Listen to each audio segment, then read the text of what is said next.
गांव का नाम था सोनपुरा, जो पहाड़ों के बीच बसा एक छोटा सा गांव था। यहाँ के लोग साधारण जीवन जीते थे, पर उनके दिलों में एक गहरा डर छिपा था। गांव के किनारे एक घना जंगल था, जिसे लोग काला जंगल कहते थे। गांव वाले कहते थे कि उस जंगल में कोई अजीब और भयानक ताकतें रहती हैं, जो रात के अंधेरे में बाहर निकलती हैं। सोनपुरा के लोग दिन में तो सामान्य थे, पर जैसे ही शाम होती, वे जल्दी जल्दी अपने घरों में छुप जाते। किसी को भी उस जंगल के पास रात में जाना मंजूर नहीं था। बच्चों से लेकर बुजुर्गों तक सभी को उस जंगल से डर लगता था। गांव में एक बुजुर्ग थे, जिनका नाम था चंदन दादा। वे गांव के सबसे अनुभवी और बुद्धिमान व्यक्ति थे। चंदन दादा अक्सर गांव के चौपाल पर बैठकर अपनी पुरानी कहानियां सुनाते थे, जो डरावनी होने के साथ साथ सच्ची भी होती थी। लोग उन्हें बड़े ध्यान से सुनते, क्योंकि उनकी हर कहानी में एक सीख छिपी होती थी। एक दिन गांव में एक नया डॉक्टर आया, जिसका नाम था अर्जुन। अर्जुन शहर से आया था और उसे गांव के लोगों की मदद करनी थी।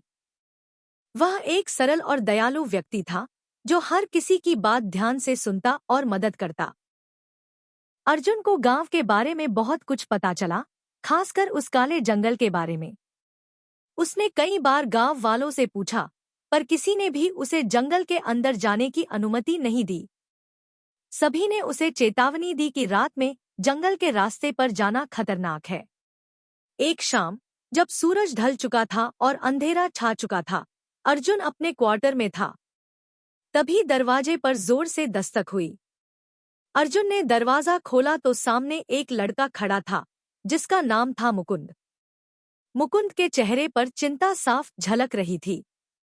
डॉक्टर साहब, मेरी माँ बीमार है। उसे तुरंत इलाज की जरूरत है। कृपया मेरी मदद करें, मुकुंद ने कहा।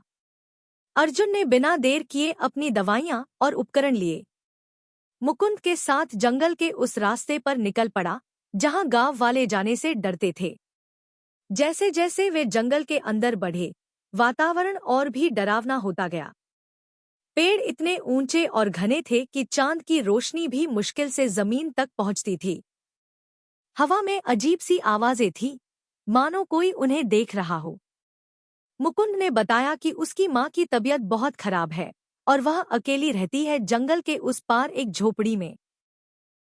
अर्जुन ने खुद को हिम्मत देते हुए आगे बढ़ना जारी रखा। थोड़ी देर बाद अचानक उन्हें किसी की फुसफुसाहट सुनाई दी। अर्जुन ने मुकुंद से कहा, डर मत, मैं तुम्हारे साथ हूँ। जैसे ही वे आगे बढ़े, एक सफेद साया पेड़ों के बीच से गुजरता दिखा। अर्जुन की धड़कन तेज हो गई। मुकुंद ने भी कांपते हुए कहा, यहाँ कुछ तो है जो हमें देख रहा है। अर्जुन और मुकुंद झोपड़ी के पास पहुंचे। वहां मुकुंद की मां बिस्तर पर पड़ी थी, बहुत कमजोर और बीमार। अर्जुन ने तुरंत इलाज शुरू किया। तभी झोपड़ी के बाहर एक अजीब सी हलचल हुई। अर्जुन ने बाहर जाकर देखा तो वहां कोई नहीं था, पर पेड़ों की शाखाएं हिल रही थी और हवा में एक ठंडी सिहरन थी। अर्जुन ने सोचा कि यह जंगल सचमुच में किसी रहस्यमय शक्ति से भरा है। उसने मुकुंद से कहा, जल्दी चलो, हमें वापस गांव लौटना होगा। जैसे ही वे वापस लौटे, अर्जुन ने महसूस किया कि जंगल ने उन्हें कुछ दिखाया था, एक छलावा जो उनके मन में डर और संदेह पैदा कर रहा था। अगले दिन अर्जुन ने चंदन दादा से जंगल के बारे में पूछा। दादा ने गंभीर स्वर में कहा, यह जंगल सिर्फ पेड़ों का नहीं, पुरानी आत्माओं और अनदेखी शक्तियों का घर है। कई साल पहले यहाँ एक बड़ा हादसा हुआ था। कुछ लोग जंगल में फंस गए थे और वापस नहीं लौटे। तब से यह जगह डर का प्रतीक बन गई है। अर्जुन ने ठाना कि वह इस रहस्य को सुलझाएगा। उसने गांव के कुछ युवाओं को साथ लिया और जंगल के अंदर गहराई से खोजबीन शुरू की। जंगल के अंदर उन्हें कई अजीबोगरीब निशान मिले। कुछ जगहों पर पुरानी हड्डियां भी मिली। अर्जुन ने महसूस किया कि यह सब किसी पुराने हादसे की निशानी है। एक रात, जब वे जंगल में थे, अर्जुन ने फिर से वह सफेद साया देखा, पर इस बार उसने हिम्मत जुटाई और उसका पीछा किया। साया उन्हें एक पुराने खंडहर की ओर ले गया। खंडहर में उन्हें एक पुरानी डायरी मिली, जिसमें लिखा था कि कई साल पहले गांव के कुछ लोग जंगल में फंसे थे और उन्हें बचाने के लिए कुछ लोग जंगल में गए थे, पर वे भी वापस नहीं आए। अर्जुन ने गांव वालों को यह सब बताया। धीरे धीरे गांव वालों ने भी अपने डर को कम किया और जंगल के रहस्यों को समझा। उन्होंने मिलकर उस खंडहर को सुरक्षित बनाया और वहां एक स्मारक बनाया। अब सोनपुरा गांव में लोग जंगल के पास आने से डरते नहीं थे।